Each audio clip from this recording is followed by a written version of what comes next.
Do you find yourself having a productivity streak for several days, but all of a sudden feel like shutting down and not wanting to do anything productive? It might happen as soon as you hear the morning alarm go off, and before you can register anything, you've hit that snooze button.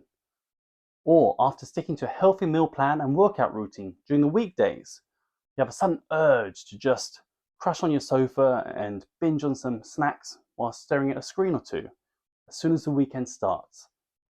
If you want to break the cycle of falling back into old habits, then welcome back. Alex of ONILIFE. In this episode, we'll be looking at how our mind likes to drag us back to our old behaviours and how to implement a simple yet powerful technique to create a new desirable behaviour within ourselves. To start, we're going to look at how a habit forms.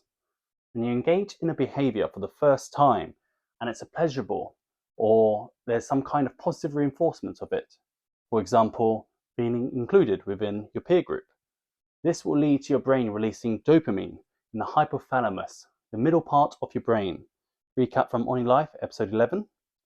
This will reinforce the behaviour, like when you play a game and find it pleasurable, you'll want to play another game.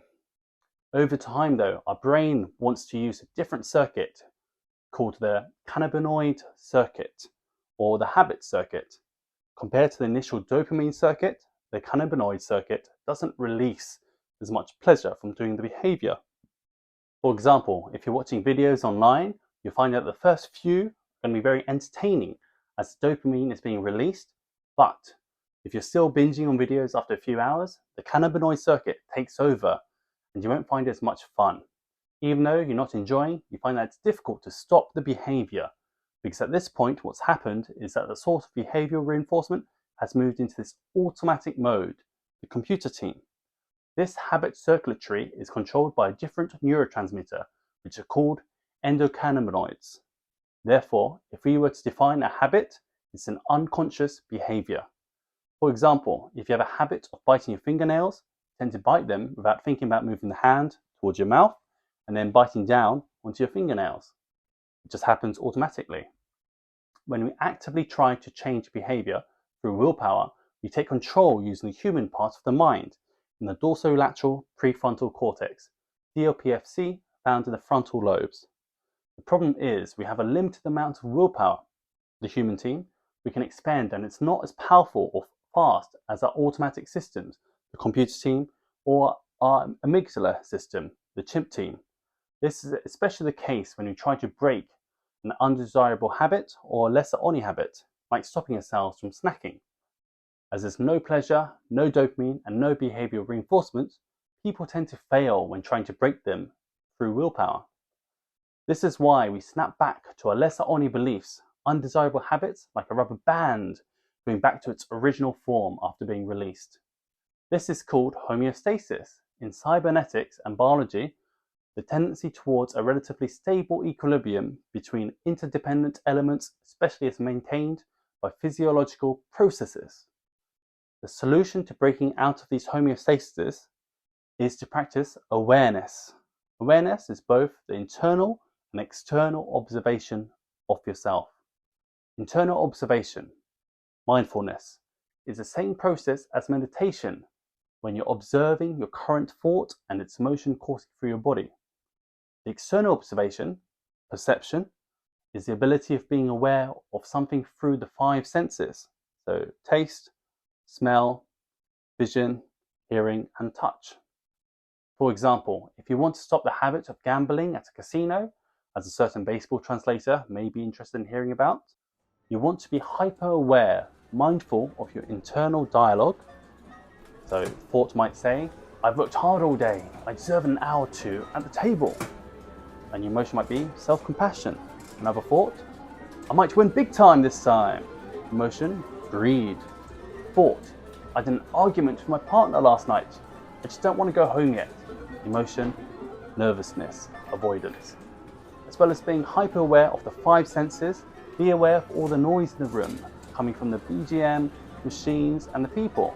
Focus on the smell, the taste of the cigarettes and body odour clouding the room. The sensation of cards, chips, and coins running through your fingers. And finally, see everything from the minute change in expressions of the people around you to the way the entire building is laid out. Entering this state of awareness forces you to use a different part of the brain, from automatic habit system to parts of the prefrontal cortex. Awareness doesn't actually use any willpower, as you're not actually trying to change the habit, but be intentional with the usage of the undesirable habit. Therefore, the moment you're in the awareness state, you aren't engaged with the habit system, meaning that you're slowly chipping away at the bad habit neurons by not allowing them to fire together. The opposite happens for people with addictions. They're not aware of what they're doing. So you often hear an addict say they just lost track of time when they've been engaged in their addiction. They don't have any memory of it. It's the lack of awareness of internal emotional state. If you're unaware of your internal thoughts and emotions, then you won't notice when stress from work, relationships, and life starts building up, which usually becomes a trigger for the bad habit to hijack your brain. In order to make your awareness practice more effective, there are 5 techniques you can apply to it. 1. Focus on overcoming just one lesser ONI belief or bad habit at a time. It can sometimes take several months depending on how severe the addiction, and give yourself pragmatic expectations. Expect the lesser ONI backlash to be more intense and last longer if you've been doing it for longer, you do it often, you receive great amounts of pleasure from it, you are tied socially to it, you have a fond memory attached to it, you identify with it, you're genetically inclined towards it, or you've been rewarded for it. So that's 8 points you've got to calculate. 2. Figure out what you do before you start the lesser ONI belief so you can avoid the trigger. For example, I have a tendency of browsing my phone in bed, so have a set clear rules of no phones in bed. 3. Write down your thoughts, emotion, behaviour in either a small notepad or on your phone as soon as it arises. So before you forget, here's another good use of the journal. 4. Practice visualization, where you replace the inner dialogue and its emotion with a more desirable dialogue and emotion. 5. Practice mindfulness meditation.